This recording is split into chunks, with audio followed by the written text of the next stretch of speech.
আমার 2 নম্বর পয়েন্ট হচ্ছে আহলে হাদিসরা বৈষম্য বিরোধী ছাত্র আন্দোলনে অংশগ্রহণ করেনি।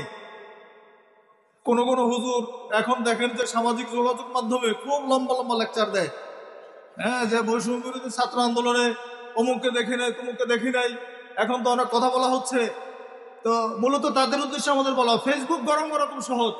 আমি ঘরে বসে একটা লেকচার দিয়ে সুন্দর করে ছেড়ে দিলাম, আর আমার ইউটিউবার ভাইরা তো আছেন, তাদেরকে যদি আগে থেকে ম্যানেজ করা যায়, ওই ভাইরাল করার জন্য তারাই যথেষ্ট। মাশাআল্লাহ, বুস্ট টুস্ট করে দিয়ে একেবারে ভাইরাল করে ফেলবে আমাকে। আর যদি কথাটা একটু বাঁকা হয়, তাহলে এটা ভাইরাল করার জন্য তাদের জন্য আরো সহজ।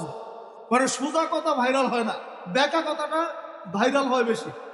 বুঝতে পারছেন? তো এখন বৈষম্য বিরোধী ছাত্র আন্দোলন প্রসঙ্গে যেটা বলবো, আপনি দেখেন বৈষম্য বিরোধী ছাত্র আন্দোলনে মূলত কোন ইসলামী দল বা ইসলামী সংগঠন তারা প্রকাশ্যে রাজপথে নামে নাই। কি নেমেছে? আমরাও কিন্তু প্রকাশ্যে রাজপথে নামি নাই। কেন নামি নাই? কারণ যদি ওই সময় ছাত্র আন্দোলনের সাথে কোনো ইসলামী দল দাড়ি টুপিওয়ালারা মাঠে নামতেন, রাজপথ দখল করতেন, তাহলে এই আন্দোলনের গতিপথটা অন্যদিকে প্রবাহিত হতো। কথা খেয়াল করে শুনবেন, কিভাবে প্রবাহিত হতো?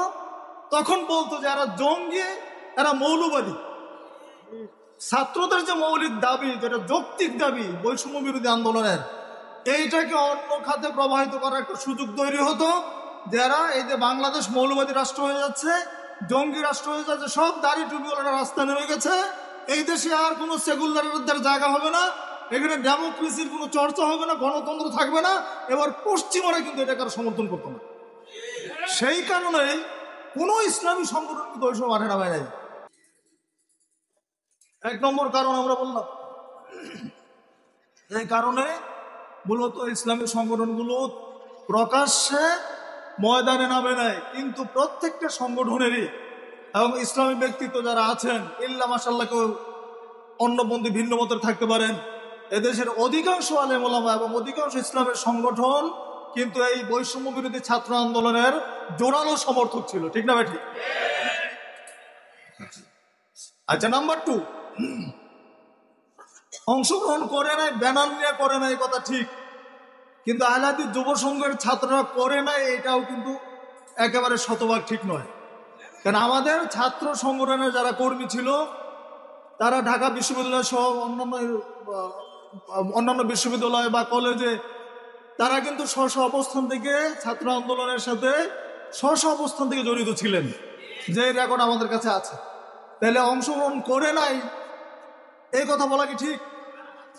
আর যেহেতু এটা অন্য একটা সিচুয়েশন ছিল, এখানে ব্যানার নিয়ে কোনো দলে যেতে পারে নাই, যায় নাই, আর আমাদের অবস্থানটা ঠিক ওই রকমই ছিল। তারপরে দেখেন, আপনারা দেখেছেন গত 5ই আগস্ট যখন সরকার পরিবর্তন হলো, তার আগের জুমা অর্থাৎ 2রা আগস্টে মার্কাজি মসজিদের খুতবা শুনেছেন অনেকে। সেই জুমার খুতবায় যখন দেশের পরিবেশ একেবারে ক্রাইসিস মুহূর্ত, যেটা ওই সময় কথা বলা মানে হয় এসপার নয় ওসপার, মানে হয় কল্লা যাবে আর না হয় কি আপনি ভালো থাকতে পারবেন। ঠিক ওই ঝুঁকিপূর্ণ মুহূর্তে মোহতারাম আমির জামাত যে হুঙ্কার দিয়েছিলেন, যে বক্তব্য দিয়েছিলেন, এবং তৎকালীন সরকার প্রধানকে খুনি হাসিনা বলে, এবং আল্লাহর কাছে জোরালো কণ্ঠে আমির জামাত বলে দিন, আল্লাহ তুমি এই সরকার হটাও, অন্য একটা সরকার নিয়ে আসো, এটা তো বলেন নাই? আপনারা শোনেন নাই? তাহলে ওই মুহূর্তে যদি এই কথা আপনারা সকলে জানেন, বাংলাদেশের এমন কোনো আলেম নেই, এমন কোন ইসলামী সংগঠন নেই যে ইসলামী সংগঠনের নেতা আমির জামাতের মতো বলিষ্ঠ কণ্ঠে এইভাবে বক্তব্য দিয়েছে। তারপরে তোমাদের হুঁশ ফিরে না। তার ঠিক আগের জুমাতে এই মার্কাজি মসজিদে আমরা খুতবা দিয়েছি, সেখানেও কিন্তু আমরা একই কথাগুলো বলেছি। তাহলে আমরা কিন্তু শুরু থেকেই এই কথাগুলো পর্যায়ক্রমে বলে আসছি এবং ছাত্র আন্দোলনকে, বৈষম্য বিরোধী ছাত্র আন্দোলনকে সমর্থন দিয়েছি, এবং সরকারের এই দমন পীড়ন, খুন গুমের বিরুদ্ধে তীব্র ভাষায় কিন্তু আমরা কথা বলেছি। তাহলে এই অপপ্রচারটা একটা ডাহা মিথ্যা অপপ্রচার, উদ্দেশ্য প্রণোদিত ভাবে যারা আহলে হাদিস আদর্শের বিরোধী, যারা তারা এই অপপ্রচার করে চলেছে।